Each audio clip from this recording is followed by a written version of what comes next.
ਪਿਆਰੇ ਵਿਦਿਆਰਥੀਓ, ਅੱਜ ਅਸੀਂ ਸਮਾਜਿਕ ਵਿਗਿਆਨ ਦੇ ਇਤਿਹਾਸ ਭਾਗ ਵਿੱਚੋਂ ਪਾਠ 9ਵਾਂ ਆਦਿ ਮਨੁੱਖ ਪੱਥਰ ਯੁੱਗ ਬਾਰੇ ਅਧਿਐਨ ਕਰਾਂਗੇ।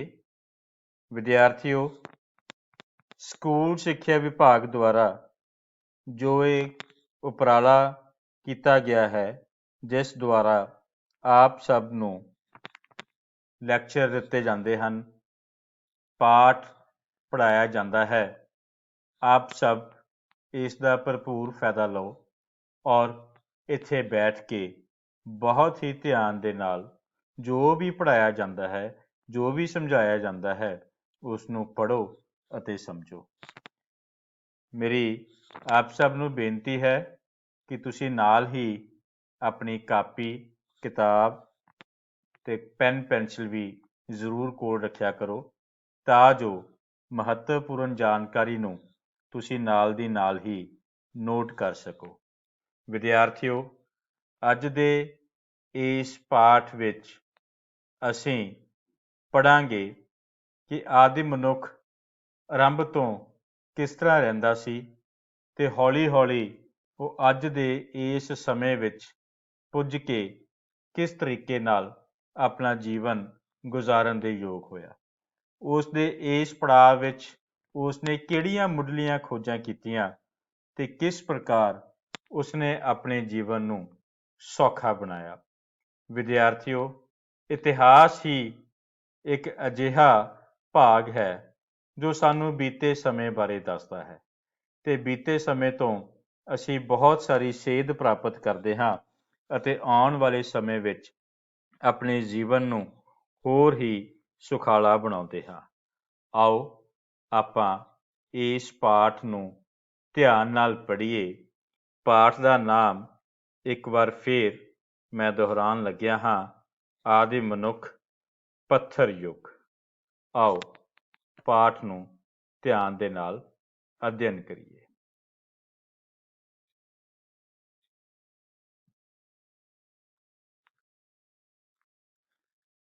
ਸੋ ਬੇਟਾ, ਇਤਿਹਾਸ ਤੋਂ ਪਹਿਲੇ ਸਮੇਂ ਨੂੰ ਪੂਰਵ ਇਤਿਹਾਸ ਕਿਹਾ ਜਾਂਦਾ ਹੈ। ਜਿਸ ਤਰ੍ਹਾਂ ਕਿ ਆਪਾਂ ਪਿਛਲੇ ਪਾਠ ਵਿੱਚ ਦੇਖਿਆ ਸੀਗਾ ਕਿ ਇਤਿਹਾਸ ਤੇ ਪੂਰਵ ਇਤਿਹਾਸ ਦਾ ਫਰਕ ਮੈਂ ਉਦੋਂ ਤੁਹਾਨੂੰ ਸਮਝਾਇਆ ਸੀ। ਸੋ ਜਿਹੜਾ ਲਿਖਤੀ ਇਤਿਹਾਸ, ਲਿਖਤੀ ਵੇਰਵੇ ਸਾਡੇ ਕੋਲ ਜਿਸ ਸਮੇਂ ਦੇ ਨਹੀਂ ਹਨ, ਉਹ ਪੂਰਵ ਇਤਿਹਾਸ ਹੈ। ਸੋ ਇਸ ਪੂਰਵ ਇਤਿਹਾਸ ਨੂੰ ਤੇ ਇਤਿਹਾਸ ਨੂੰ ਦੋਹਾਂ ਨੂੰ ਸਾਨੂੰ ਚੰਗੀ ਤਰ੍ਹਾਂ ਸਮਝ ਲੈਣਾ ਚਾਹੀਦਾ ਹੈ। ਪੂਰਵ ਇਤਿਹਾਸ ਦੇ ਸਮੇਂ ਨੂੰ ਅਸੀਂ 3 ਹਿੱਸਿਆਂ ਵਿੱਚ ਵੰਡਦੇ ਹਾਂ। ਪਹਿਲਾ ਹੈ ਪੁਰਾਤਨ ਪੱਥਰ ਯੁੱਗ, ਫਿਰ ਹੈ ਮੱਧ ਪੱਥਰ ਯੁੱਗ ਤੇ ਉਸ ਤੋਂ ਬਾਅਦ ਹੈ ਨਵਾਂ ਪੱਥਰ ਯੁੱਗ। ਅਸੀਂ ਦੇਖਾਂਗੇ ਕਿ ਇਹਨਾਂ ਤਿੰਨਾਂ ਯੁੱਗਾਂ ਦੇ ਵਿੱਚ ਮਨੁੱਖ ਨੇ ਕਿਸ ਤਰੀਕੇ ਨਾਲ ਆਪਣਾ ਜੀਵਨ ਗੁਜ਼ਾਰਿਆ ਤੇ ਕਿਸ ਤਰੀਕੇ ਨਾਲ ਉਸਦਾ ਰਹਿਣ ਸਹਿਣ ਸੀ, ਉਹ ਕੀ ਕੰਮ ਧੰਦੇ ਕਰ ਰਿਹਾ ਸੀ, ਉਹ ਕੀ ਖਾਂਦਾ ਪੀਂਦਾ ਸੀ, ਉਹ ਕਿੱਥੇ ਵਿਚਰਦਾ ਸੀ ਅਤੇ ਉਹ ਆਪਣੇ ਜੀਵਨ ਯਾਪਨ ਲਈ ਕਿਹੜੀਆਂ ਚੀਜ਼ਾਂ ਦੀ ਵਰਤੋਂ ਕਰਦਾ ਸੀ, ਜਿਸ ਨਾਲ ਉਹ ਆਪਣਾ ਜੀਵਨ ਸੌਖਾ ਮਹਿਸੂਸ ਕਰਦਾ ਸੀ। ਸੋ ਵਿਦਿਆਰਥੀਓ, ਇਹਨਾਂ ਤਿੰਨਾਂ ਪੁਆਇੰਟਸ ਨੂੰ ਤੁਸੀਂ ਯਾਦ ਰੱਖਣਾ ਹੈ। ਮੇਰੇ ਨਾਲ ਫਿਰ ਦੁਹਰਾਈ ਕਰੋ ਕਿ ਇਤਿਹਾਸ ਤੋਂ ਪਹਿਲੇ ਸਮੇਂ ਨੂੰ ਪੂਰਵ ਇਤਿਹਾਸ ਕਿਹਾ ਜਾਂਦਾ ਹੈ। ਇਸ ਸਮੇਂ ਨੂੰ 3 ਹਿੱਸਿਆਂ ਵਿੱਚ ਵੰਡਿਆ ਗਿਆ ਹੈ: ਪੁਰਾਤਨ ਪੱਥਰ ਯੁੱਗ, ਮੱਧ ਪੱਥਰ ਯੁੱਗ ਤੇ ਨਵਾਂ ਪੱਥਰ ਯੁੱਗ। ਆਓ ਵਾਰੀ-ਵਾਰੀ ਆਪਾਂ ਇਹਨਾਂ ਦਾ ਅਧਿਐਨ ਕਰੀਏ। ਵਿਦਿਆਰਥੀਓ, ਸਭ ਤੋਂ ਪਹਿਲਾਂ ਅਸੀਂ ਦੇਖਾਂਗੇ ਕਿ ਪੁਰਾਤਨ ਪੱਥਰ ਯੁੱਗ ਕੀ ਸੀ ਤੇ ਇਸ ਵਿੱਚ ਮਨੁੱਖ ਕਿਸ ਤਰ੍ਹਾਂ ਦਾ ਸੀ। ਵਿਦਿਆਰਥੀਓ, ਤੁਹਾਨੂੰ ਪਤਾ ਹੈ ਕਿ ਪੁਰਾਣੇ ਸਮੇਂ ਵਿੱਚ ਮਨੁੱਖ ਜੋ ਸੀ ਉਹ ਘੁੰਮਦਾ ਫਿਰਦਾ ਹੋਇਆ ਜੀਵਨ ਬਤੀਤ ਕਰਦਾ ਸੀ। ਆਓ ਇਸ ਬਾਰੇ ਦੇਖੀਏ ਤੇ ਹੋਰ ਜਾਣਕਾਰੀ ਲਈਏ ਕਿ ਧਰਤੀ ਤੇ ਜੀਵਨ ਦੇ ਪਹਿਲੇ ਲੱਛਣ ਸੂਖਮ ਜੀਵ ਸਨ। ਸੂਖਮ ਮਤਲਬ ਛੋਟੇ-ਛੋਟੇ ਜੀਵ ਸਨ, ਜਿਨ੍ਹਾਂ ਨੇ ਹੌਲੀ-ਹੌਲੀ ਵਿਕਾਸ ਦੁਆਰਾ ਵੱਡੇ ਸਰੀਰ ਵਾਲੇ ਜਾਨਵਰਾਂ ਦਾ ਰੂਪ ਧਾਰਨ ਕੀਤਾ। ਇਹਨਾਂ ਵਿੱਚੋਂ ਵੱਡਾ ਜਾਨਵਰ ਜਿਵੇਂ ਕਿ ਡਾਇਨਾਸੌਰ, ਤੁਸੀਂ ਡਾਇਨਾਸੌਰ ਦੀਆਂ ਬਹੁਤ ਸਾਰੀਆਂ ਤਸਵੀਰਾਂ ਵੀ ਵੇਖੀਆਂ ਹੋਈਆਂ ਹਨ। ਤੁਸੀਂ ਡਾਇਨਾਸੌਰ ਦੀ ਹੋ ਸਕਦਾ ਹੈ ਕੋਈ ਕਾਰਟੂਨ ਜਾਂ ਕੋਈ ਫਿਲਮ ਵੀ ਦੇਖੀ ਹੋਵੇ। ਸੋ ਡਾਇਨਾਸੌਰ ਵਰਗੇ ਜਾਨਵਰ ਵੱਡੇ ਵੱਡੇ ਬਣ ਗਏ। ਧਰਤੀ ਤੇ ਮਨੁੱਖ ਦਾ ਜਨਮ ਉਸ ਤੋਂ ਬਹੁਤ ਦੇਰ ਬਾਅਦ ਲਗਭਗ ਅੱਜ ਤੋਂ 40 ਲੱਖ ਸਾਲ ਪਹਿਲਾਂ ਹੋਇਆ। ਇਸ ਸਮੇਂ ਦੀਆਂ ਹੇਠ ਲਿਖੀਆਂ ਵਿਸ਼ੇਸ਼ਤਾਵਾਂ ਸਨ। ਬੇਟਾ ਸੋਚ ਕੇ ਦੇਖੋ ਕਿ 40 ਲੱਖ ਸਾਲ ਕਿੰਨਾ ਸਮਾਂ ਪਹਿਲਾਂ ਮਨੁੱਖ ਦਾ ਜਨਮ ਹੋਇਆ ਸੀ। ਲੇਕਿਨ ਉਸ ਤੋਂ ਦਾ ਪਹਿਲਾਂ ਦਾ ਸਮਾਂ ਵੀ ਤੁਹਾਨੂੰ ਦਿਖਾਇਆ ਗਿਆ ਹੈ ਕਿ ਉਸ ਸਮੇਂ ਸੂਖਮ ਜੀਵ ਸਨ ਤੇ ਹੌਲੀ ਹੌਲੀ ਵੱਡੇ ਸਰੀਰ ਵਾਲੇ ਜਾਨਵਰਾਂ ਨੇ ਜਨਮ ਲਿਆ। ਸੋ ਇਸ ਯੁੱਗ ਦਾ ਮਨੁੱਖ ਸ਼ਿਕਾਰੀ ਅਤੇ ਖਾਦ ਸੰਗ੍ਰਹਿਕ ਮਤਲਬ ਖਾਣ ਪੀਣ ਵਾਲਾ ਸਮਾਨ ਇਕੱਠਾ ਕਰਨ ਵਾਲਾ, ਖਾਦ ਮਤਲਬ ਖਾਣ ਦਾ, ਸੰਗ੍ਰਹਿਕ ਮਤਲਬ ਇਕੱਠਾ ਕਰਨਾ। ਸੋ ਇਸ ਯੁੱਗ ਦਾ ਮਨੁੱਖ ਸ਼ਿਕਾਰੀ ਸੀ, ਸ਼ਿਕਾਰ ਕਰਕੇ ਖਾਂਦਾ ਸੀ, ਅਤੇ ਖਾਦ ਸੰਗ੍ਰਹਿਕ ਮਤਲਬ ਭੋਜਨ ਇਕੱਠਾ ਕਰਨ ਵਾਲਾ ਸੀ।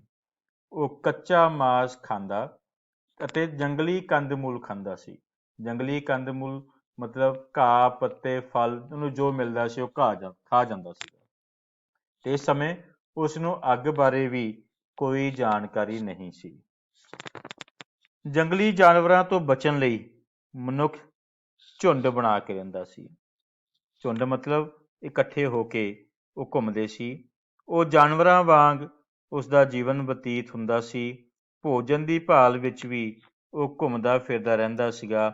ਉਸ ਦਾ ਜੀਵਨ ਕੁਦਰਤੀ ਵਸਤਾਂ ਉੱਤੇ ਨਿਰਭਰ ਕਰਦਾ ਸੀ।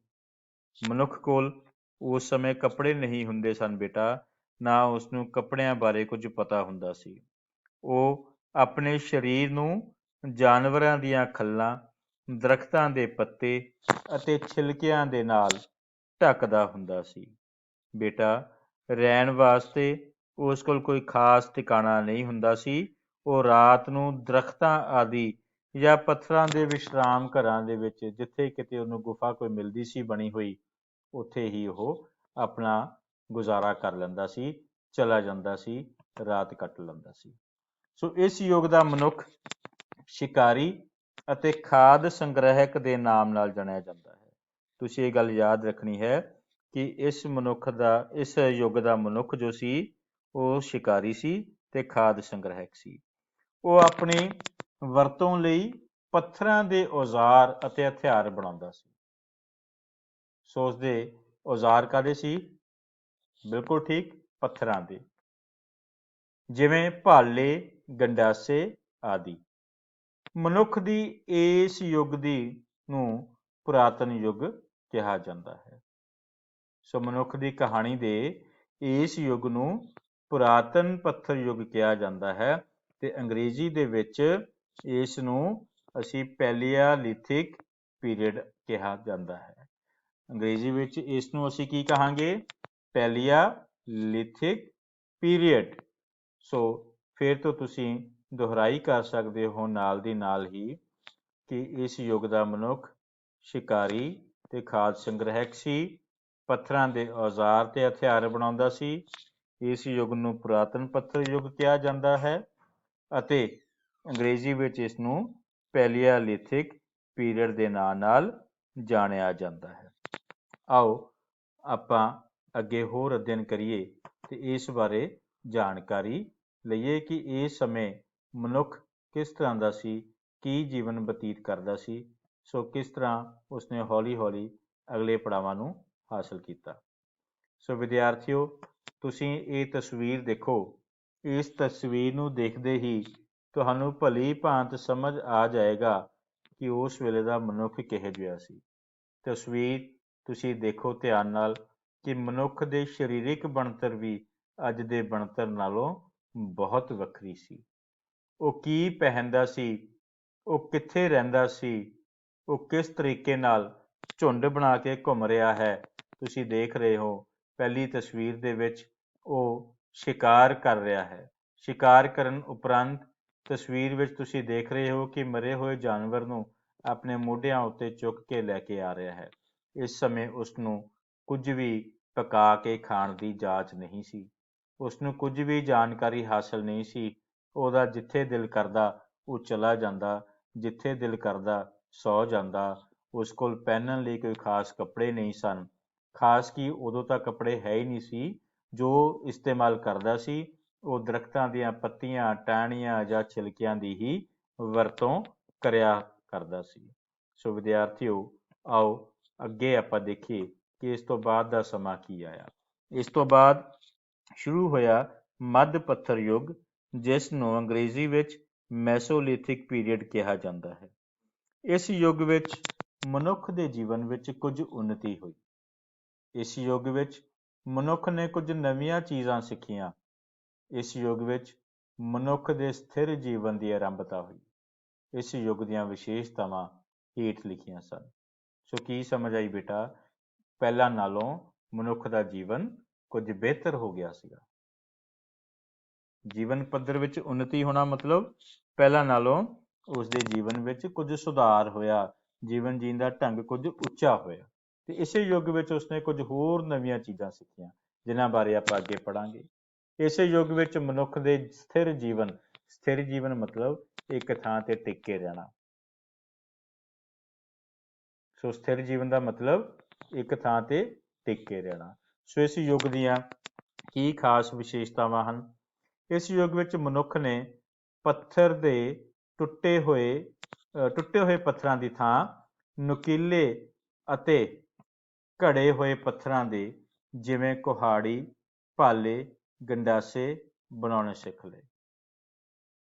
ਵਿਦਿਆਰਥੀਓ, ਇਸ ਯੁੱਗ ਵਿੱਚ ਮਨੁੱਖ ਨੇ ਟੁੱਟੇ ਹੋਏ ਪੱਥਰਾਂ ਦੀ ਥਾਂ ਨੁਕੀਲੇ ਤੇ ਘੜੇ ਹੋਏ ਪੱਥਰਾਂ ਤੋਂ ਹਥਿਆਰ ਬਣਾਏ, ਜਿਵੇਂ ਕੁਹਾੜੀ, ਭਾਲੇ ਤੇ ਗੰਡਾਸੇ ਆਦਿ। ਤੁਸੀਂ ਇਹਨਾਂ ਤਸਵੀਰਾਂ ਵਿੱਚ ਇਹਨਾਂ ਵਸਤੂਆਂ ਨੂੰ ਦੇਖ ਸਕਦੇ ਹੋ। ਇਹ ਹਥਿਆਰ ਤੇ ਔਜ਼ਾਰ ਜੋ ਤੁਹਾਡੇ ਸਾਹਮਣੇ ਹਨ, ਇਹਨਾਂ ਨੂੰ ਧਿਆਨ ਨਾਲ ਦੇਖੋ, ਤੁਹਾਨੂੰ ਸਮਝ ਆ ਜਾਏਗੀ ਕਿ ਉਸ ਵਕਤ ਦੇ ਹਥਿਆਰ ਕਿਸ ਤਰ੍ਹਾਂ ਦੇ ਸਨ। ਇਹ ਸਭ ਪੱਥਰਾਂ ਤੋਂ ਬਣਾਏ ਹੋਏ ਹਥਿਆਰ ਹਨ। ਵਿਦਿਆਰਥੀਓ, ਇਸ ਤੋਂ ਬਾਅਦ ਮਨੁੱਖ ਦੇ ਜੀਵਨ ਦੇ ਵਿੱਚ ਇਸੇ ਸਮੇਂ ਦੌਰਾਨ ਉਸਨੇ ਕੀ ਸਿੱਖਿਆ? ਉਸਨੂੰ ਸੋਝੀ ਆ ਗਈ ਕਿ ਆਉਣ ਵਾਲੇ ਸਮੇਂ ਦੇ ਵਿੱਚ ਮੈਂ ਕੀ ਖਾਊਂਗਾ, ਤੇ ਕਿ ਉਸ ਖਾਣ ਵਾਸਤੇ ਉਸਨੇ ਕੀ ਕੀਤਾ? ਅਨਾਜ ਇਕੱਠਾ ਕਰਨਾ ਸ਼ੁਰੂ ਕੀਤਾ। ਫਿਰ ਗੁਫਾਵਾਂ ਤੇ ਪੱਥਰਾਂ ਦੇ ਵਿਸ਼ਰਾਮ ਘਰਾਂ ਤੋਂ ਇਲਾਵਾ ਉਸਨੇ ਲੱਕੜੀ, ਬਾਂਸ ਅਤੇ ਪੱਤਿਆਂ ਦੀਆਂ ਝੌਂਪੜੀਆਂ ਬਣਾਉਣੀਆਂ ਸਿੱਖ ਲਈਆਂ। ਅਤੇ ਸੰਭਵ ਹੈ ਕਿ ਇਸ ਨਾਲ ਹੀ ਮਨੁੱਖ ਦਾ ਸਥਿਰ ਜੀਵਨ ਸ਼ੁਰੂ ਹੋਇਆ ਤੇ ਪਿੰਡਾਂ ਦੀ ਸਥਾਪਨਾ ਹੋਈ। ਵਿਦਿਆਰਥੀਓ, ਇੱਥੇ ਤੁਸੀਂ ਤਸਵੀਰ ਦੇਖ ਰਹੇ ਹੋ ਕਿ ਉਸਨੇ ਝੌਂਪੜੀਆਂ ਬਣਾਈਆਂ ਹੋਈਆਂ ਹਨ ਔਰ ਜਿੱਦਾਂ ਇਕੱਠੇ ਹੋ ਕੇ ਰਹਿਣਾ ਉਸਨੇ ਸ਼ੁਰੂ ਕੀਤਾ, ਜਿਵੇਂ ਕੋਈ ਛੋਟਾ ਜਿਹਾ ਪਿੰਡ ਹੋਵੇ। ਸੋ ਇਸ ਸਮੇਂ ਦੌਰਾਨ ਮਨੁੱਖ ਨੂੰ ਸੋਝੀ ਆ ਗਈ ਸੀ ਕਿ ਉਸਨੇ ਕਿਸ ਤਰੀਕੇ ਨਾਲ ਆਪਣਾ ਜੀਵਨ ਯਾਪਨ ਕਰਨਾ ਹੈ, ਕਿਸ ਤਰੀਕੇ ਨਾਲ ਉਸਨੂੰ ਰਹਿਣਾ ਚਾਹੀਦਾ ਹੈ। ਸੋ ਇੱਥੇ ਉਹ ਕੁਝ ਮਿਲ ਕੇ ਰਹਿਣਾ ਉਸਨੇ ਸ਼ੁਰੂ ਕੀਤਾ ਅਤੇ ਪਿੰਡਾਂ ਦੇ ਸਥਾਪਨਾ ਦੇ ਨਾਲ ਉਸਨੂੰ ਸਥਿਰ ਜੀਵਨ ਦੀ ਸੋਝੀ ਆਈ। ਸੋ ਇਸ ਤੋਂ ਬਾਅਦ ਅੱਗ ਤੇ ਪਹੀਏ ਦੀ ਖੋਜ ਹੋਈ। ਅੱਗ ਤੇ ਪਹੀਏ ਦੀ ਖੋਜ ਇਸੇ ਯੁੱਗ ਵਿੱਚ ਹੋਈ, ਜਿੱਥੇ ਮਨੁੱਖ ਨੂੰ ਪਤਾ ਲੱਗਿਆ ਕਿ ਉਹ ਅੱਗ ਤੋਂ ਕੀ ਫਾਇਦੇ ਲੈ ਸਕਦਾ ਹੈ। ਇਸ ਯੁੱਗ ਦੇ ਵਿੱਚ ਮਨੁੱਖ ਦੀ ਸਭ ਤੋਂ ਵੱਡੀ ਪ੍ਰਾਪਤੀ ਸੀ ਅੱਗ ਦੀ ਖੋਜ ਕਰਨਾ ਤੇ ਫਿਰ ਪਹੀਏ ਦੀ ਖੋਜ ਕਰਨਾ। ਇਹ ਦੋ ਖੋਜਾਂ ਨੇ ਇਨਸਾਨੀ ਜ਼ਿੰਦਗੀ ਨੂੰ ਬਿਲਕੁਲ ਬਦਲ ਕੇ ਰੱਖ ਦਿੱਤਾ। ਉਸ ਦੇ ਜੀਵਨ ਨੂੰ ਬਹੁਤ ਜ਼ਿਆਦਾ ਪਹਿਲਾਂ ਨਾਲੋਂ ਸੌਖਿਆਂ ਕਰ ਦਿੱਤਾ। ਇਹ ਦੋ ਖੋਜਾਂ ਕਦੋਂ ਹੋਈਆਂ, ਕਿਵੇਂ ਹੋਈਆਂ, ਆਓ ਆਪਾਂ ਇਹਦੇ ਬਾਰੇ ਵਿਸਥਾਰ ਸਹਿਤ ਜਾਣਕਾਰੀ ਲਵਾਂਗੇ। ਸੋ ਇਸ ਯੁੱਗ ਦੇ ਮਨੁੱਖ ਦੀ ਵੱਡੀ ਪ੍ਰਾਪਤੀ ਅੱਗ ਦੀ ਖੋਜ ਸੀ। ਉਸਨੇ ਦੋ ਪੱਥਰਾਂ ਨੂੰ ਰਗੜ ਕੇ ਅੱਗ ਪੈਦਾ ਕਰ ਲਈ। ਹੁਣ ਉਹ ਭੋਜਨ ਪਕਾ ਕੇ ਖਾਣ ਲੱਗ ਪਿਆ। ਠੰਡ ਅਤੇ ਜੰਗਲੀ ਜਾਨਵਰਾਂ ਤੋਂ ਬਚਣ ਲਈ ਉਹ ਅੱਗ ਦੀ ਵਰਤੋਂ ਕਰਨ ਲੱਗਾ। ਇਸ ਯੁੱਗ ਵਿੱਚ ਪਹੀਏ ਦੀ ਖੋਜ ਕਰ ਲਈ। ਹੁਣ ਉਸਨੂੰ ਭਾਰੀਆਂ ਵਸਤੂਆਂ ਇੱਕ ਥਾਂ ਤੋਂ ਦੂਜੇ ਥਾਂ ਤੇ ਲਿਜਾਣੀਆਂ ਸੌਖੀਆਂ ਹੋ ਗਈਆਂ ਸਨ। ਸੋ ਇਸ ਤਰੀਕੇ ਨਾਲ ਇਹ ਦੋ ਖੋਜਾਂ ਇੱਥੇ ਉਸਨੇ ਕਰ ਲਈਆਂ ਸਨ।